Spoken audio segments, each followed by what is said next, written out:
it's gonna be another Michael Jordan video. Yeah, I've been reacting to a lot of Michael Jordan videos recently. Basically like a Michael Jordan marathon, whatever you like to call it. This is my third video straight doing a Michael Jordan video. So Michael Jordan videos are doing really good on my channel, so I'm gonna keep on running it. People usually like my Michael Jordan videos. They hit me up in the comments, say react to more Michael Jordan videos, so that's what I'm about to do. So yeah, I'm about to get into this video. Like, comment, subscribe, share. I'm trying to get to 1,000 subscribers as soon as possible. Yeah. So yeah, the video is called when trash talking Michael Jordan goes very wrong. So y'all know like how this video is gonna go. Like, obviously he's the greatest of all time. Whenever someone was trash talking to him while he was playing, he's the best player in the NBA. So, because I think it's talking about when he was on Bulls. So yeah, you're about to get into this video.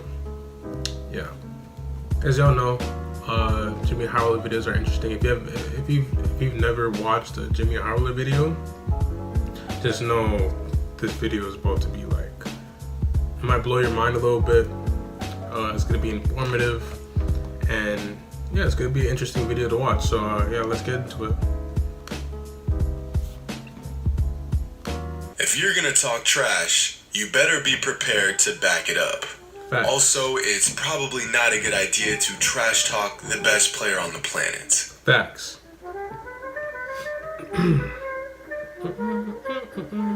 What's up, everybody? It's Jimmy, and if you've been tuning into this channel for some time now, you're probably familiar with some of the all-time trash-talking moments in NBA history. Regardless of who it is or what was said, someone is getting bodied. Sometimes physically, and sometimes in more devastating cases, mentally. I mean, come on. It says it right here in Chapter 1, Rule 1 of the Hooper's Handbook. Thou shalt not talk the talk if thou cannot walketh the walk. And today's story is no different. But to really dive into this one, we have to take a trip back to the mid-90s when a young player with all the talent in the world decided he would pick a fight with the greatest player to ever lace up. Stackhouse, come on. You did not do that. You did not do that. You know better, man. Are you serious? He's crazy. Stackhouse is really trying to talk that trash to Jordan, huh? That's crazy. You must have been a hothead back then. Crazy to talk trash to Jordan. Enter Jerry Stackhouse. Back in the mid-90s, Stackhouse was the most electrifying guard in college basketball. As a rookie out of North Carolina, Stackhouse averaged nearly 20 points per game and was a headliner for a young Sixers. He was nice back then. The moment Stackhouse stepped onto a court, he was anointed as a prodigy. Growing up, Stackhouse was the youngest of 11 children, so he had to fight for absolutely everything. Combine his incredible talent with his relentless dog mentality, and you get one hell of a hooper who can ball out on just about anyone, talk smack while doing it, and even throw up the dukes if you really want to go that route. If we take a look at Stackhouse's fighting resume, you will see that it's ripe with victims and extensive in its numbers. Well, you have a reputation as being someone who wasn't afraid ever to throw hands. So give me a numerical answer to this question. The number Stackhouse was like that? Maybe I'm too young to know this, because I wasn't really watching. I was watching basketball around that time, but I was like a kid, so like I probably wouldn't be able to like remember some of these things. But I don't remember Stackhouse like being one of those guys that throw hands all the time and just like to start fights, like a Rasheed Wallace or one of those guys, like, or Ron Artest. Like, he looked like he was ready to go at Ginobili just now. And hearing that he was trying to talk trash to Jordan, like, lets me know that he's crazy. So I did not know Stackhouse was like that. I thought he's one of those like guys that were just like smart. He's quiet, knows the game. Really skilled, really a skilled player. I didn't know he was like that. So this is definitely like a surprise to me. It's news to me, to be honest. times in his pro career that Jerry Stackhouse got into a fist fight know with that. a teammate was? I said, man, it might have been 5 times. Like 5 times. As I understand it, you made the man bleed, and he told you that he needed to bleed. He needed it. Well, you said these fights are all good, but it He can't be needed all to good bleed. to the guys that wind up getting beaten up. I don't He's know crazy. if I regret any of them. Simply put, Jerry Stackhouse wanted all the smoke. Yeah. But do y'all know that saying, he wrote a check he couldn't cash? Yep. Well, after years of writing all sorts of fat checks and cashing out time after time, Stackhouse done wrote a check that bounced so hard he had to close his whole damn account. Because in the summer of 1995, Jerry Stackhouse trash talked Michael Jordan, and you know where this is going. But just 6 months before Stackhouse and Jordan met on the NBA courts, they faced off on a different court That boy where was a a few beast. witnesses saw something take place that only Yeah, a was a few men beast. have ever accomplished. Back in the summer of 1995, UNC was hosting open gyms for Tar Heel alumni. This is something they did every year, but on this year in particular, Michael Jordan joined in on a few occasions to get some runs in. This was around the same time he was making his return to the NBA, so he had to shake off some of that rust. Not that MJ Yo, ever gets rusty, but why did everybody think it, like? Why was everybody trying to? People were trying to try him when he was coming back to the NBA. I remember there was this other guy, the same guy that he hit the game winner on against Utah. When Jordan was playing baseball, or whatever, I think he came back to like a practice, and he saw Karl Malone, John Stockton, and Russell. I don't know what his first name is. Something Russell. You will know him, like, you know how Jordan did the push off or whatever. He was like to Jordan, you know, if you're playing right now, I would lock you up. So, and that was around the time when Jordan was like was gonna go back to the NBA, or was like going through that process of like making the decision to go back. So I don't know why everybody thought it was sweet. I don't know why everybody thought that Jordan was off his game because he was gone for a little bit. They must be crazy because he came back and won 3 more in a row. I think he came back like in the middle of the season, lost, and the next year 3 in a row. So I don't know why everybody thought it was smart to talk trash talk Jordan around that time. It's crazy. after an early playoff exit to the Magic earlier that spring, Michael needed to get back to the top of his game. While Jordan was getting back into championship form, Stackhouse was coming off a sensational sophomore season at North Carolina and was ready to take the crown as the most lethal shooting guard to come out of UNC. Luckily for us, it just so happens that at a Tar Heel warm-up session that summer, a very confident Stackhouse and Michael Jordan faced off for the very first time, and according to Jerry, at just 20 years old, he got the best of Mike at that open gym.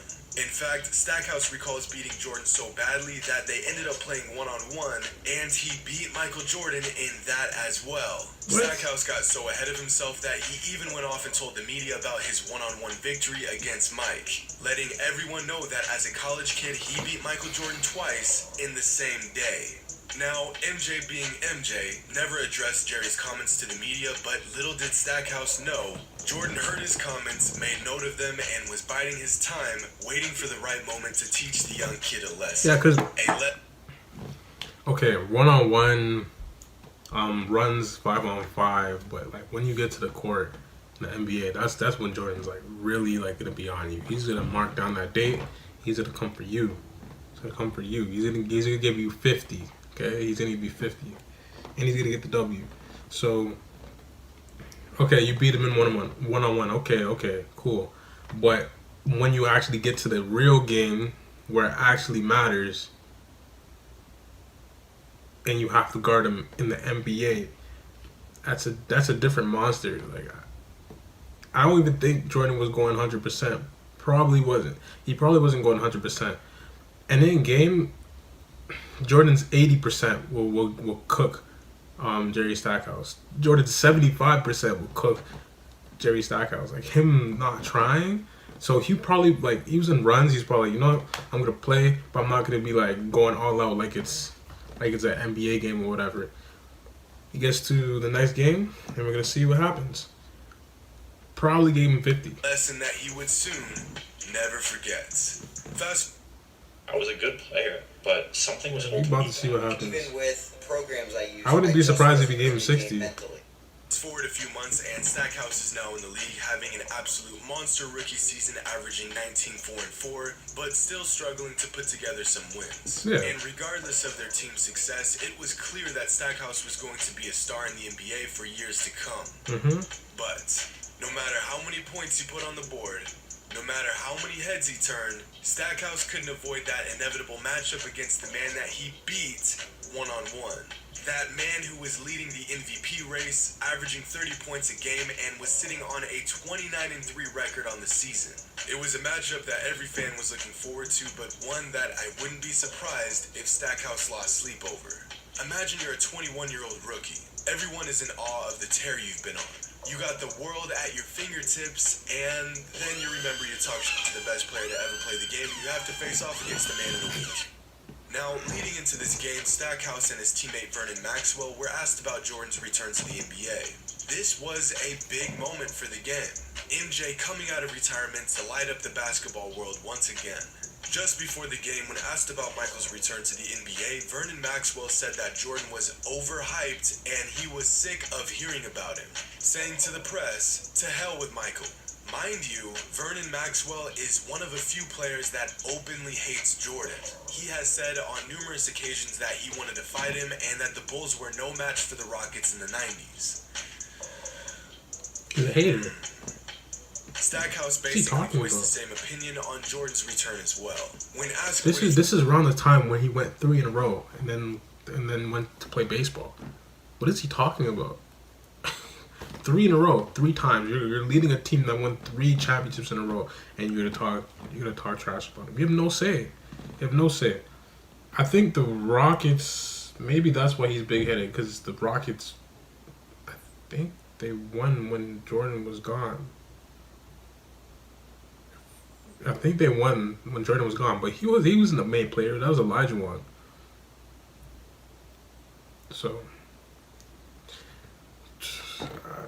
I don't know. He's a hater. thought about their comments, That's crazy. MJ simply said, "I don't want to make it personal," which is translation for, Yeah. "You do not want this smoke." Yeah, And, exactly. well, why would you trash talk to some rookie and a guy that wants to be you when you can simply show them on the court? Yeah. Mike said he didn't want to make it personal, but the moment the game started, all of that went out the window. You know, Red, this might be interesting here tonight. Jerry Stackhouse, whether it was tongue-in-cheek or not, has said on several interview occasions that he has played Michael Jordan in the offseason down in North Carolina and was beating him on one-on-one games, that type of thing. Yeah, I think Michael will be looking to show that rookie something here tonight, perhaps. As the game gets underway, Jordan doesn't take any time getting into his moves, shutting Stackhouse down on defense, toying with the kid, just doing that unnecessary stuff to flex his dominance. Head top. Peace were tied. Scottie Pippen to Michael Leg Jordan. work. Jordan Ooh, right come around here. Stackhouse. Jordan wide open. Rough and penetrating. Longley swats it away. Oh, a sensational feed to Pippen for Michael. It's that leg work. The Bulls have doubled up. To make matters worse, Jordan was in his Hall of On Fame his head. mid-range dead-eye zone, so it felt like everything He's hitting he tray put balls, up not even- was going in. He doesn't even shoot tray balls. He hit Jordan was threes. on his He's hitting bullshit. threes. 4 threes. Michael over the top. Three by Mike. Ooh. Kukoc finds Jordan. In up. Yo, keep in mind, Jordan's not a 3-point shooter. Jordan doesn't shoot threes usually. So, you know he's really, like, going at you if he's really hitting threes on you like that. Like, he's really in his bag. Like, Jordan doesn't focus on 3-point shots. He usually doesn't take them. But you talk trash, he's going to give you everything. He's going to give you everything. Guarded. When that happens, you're generally going to Crazy. get turnovers. He's not even shooting mid-range. He's shooting threes all game. Jordan is sure to pull out all the stops on his way to giving Stackhouse a Hmm. beatdown he would never forget. That's too easy. Like, Stackhouse looks like he's... What? I guess I. Yet. That Just sit jab your ass in the third row. to the left and the mid-range, that looked way too easy. Like, Stackhouse is not messing with him. Good. So then I came down. Threes all game. Michael has 15 by the end of the first, 28 by Yo, the how many half. threes did he In hit fact, this Jordan game? was abusing Oh, Stackhouse mid-range, so bad but- that he ended up checking out of the game Yeah, in he the had third to. quarter with 48 points and 10 rebounds on 64% from the field. Throughout the game, the Sixers tried to put different players on Jordan, but every time someone stepped up, they immediately got shut down and humiliated. To make matters worse, this game Jordan scored his 23,000th career point, which resulted in the fans in Philly cheering for him instead of their own team. Jordan again at the arc. Yep, there's it. Yo. 48 for Michael. But no, Wow, it doesn't end that's there. crazy. To top it all off, Stackhouse and Maxwell ended the game with a combined 17 points and shot 5 from 19 from the field, and the Sixers lost by an embarrassing 27 points at home. After saying he beat Jordan on multiple occasions, saying he beat him one-on-one, and then saying he didn't give a damn about his return to the game, Michael Jordan proceeded to drop 48 points, reach a career milestone, and toy with Jerry Stackhouse in his own building. 48 points. And he got subbed out in the third quarter. He could have had 60. That man could have had 60. He could have had 70 if he wanted to. The buckets he was getting, it just looked way too easy. It looked effortless. It looked like he was not even playing 100%. Let's say he was just like putting up shots. Like it looked like a clinic out there. Bruh. Sheesh. But then again, what else do you expect? You'd think after all these stories of Mike destroying cats that tried to trash talk him, dudes would stop trying to Yeah, trash when did they talk him. learn? But I guess some things never change. Oddly enough, years later, Stackhouse and Jordan actually played on the same team for a season. Yeah. In 2002, they paired up on the Washington Wizards, where one player claims that Michael would sing Anita Baker to get inside Jerry's head. No, for real, like mid-practice, a 40-year-old Mike would just start chirping classic R&B tracks while mopping the floor with a prime Jerry Stackhouse. Then again, when asked about this, Jerry denies all claims, saying that it never happened. Right. Okay. Well, if one thing is for sure, it's that no matter how good you think you are, no matter how much success you've had, and no matter how on top of your game you get, it is always a terrible, awful, and borderline dangerous idea to talk smack to that man, Michael Jordan. Thanks. Hope you all enjoyed, and as always, until next time.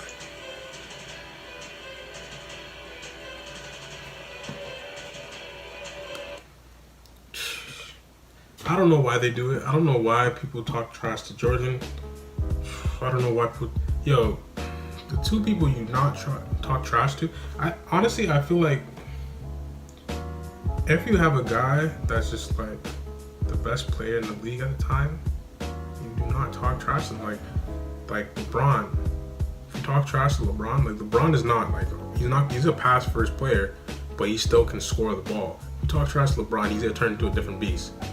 Like LeBron's gonna turn into a player that like he's supposed to be. Like he's supposed to be in attack mode. Like if you're at that size, you should be putting up, and you can play like that. You should be putting up like 40 a game. But he decides to get his teammates involved. But LeBron, when people are talking trash, he's a different beast. So imagine Jordan. Jordan is he already has that mentality. So if you're talking trash to him, it's up. Like you're not getting out of that situation without getting embarrassed. Like you're definitely getting embarrassed. Kobe, same thing. If you talk trash to him, you're getting embarrassed for sure. Your team's losing by 30 and he's giving you 40 plus for sure. Like Kobe's one of those guys walking the other team's locker room, say I'm dropping 40 today, and give you 44. Jordan did the same thing. I don't know why they were talking trash to Jordan back then. That's ridiculous. I don't know. It's like they were trying to lose or something. But yeah, like, comment, subscribe. That's it for the video. Yeah. Like, comment, subscribe. I'm trying to get to 1,000 subscribers as soon as possible. So yeah, support my channel. Share this video if you liked it. Share with a friend, family member, anybody. Feel me? Support. Stay blessed, stay lit, and I'm out. I know my actions speak louder than me. They gon' always try to hate on what you trying to be. Then when you make it, try to tell you that they always believed. All they do is deceive. Then when you fall, all of a sudden they leave. It's really comical, I always been a stand-up. Plans of making bread, I'm not a fan of. Waiting on someone to save me with my hand up.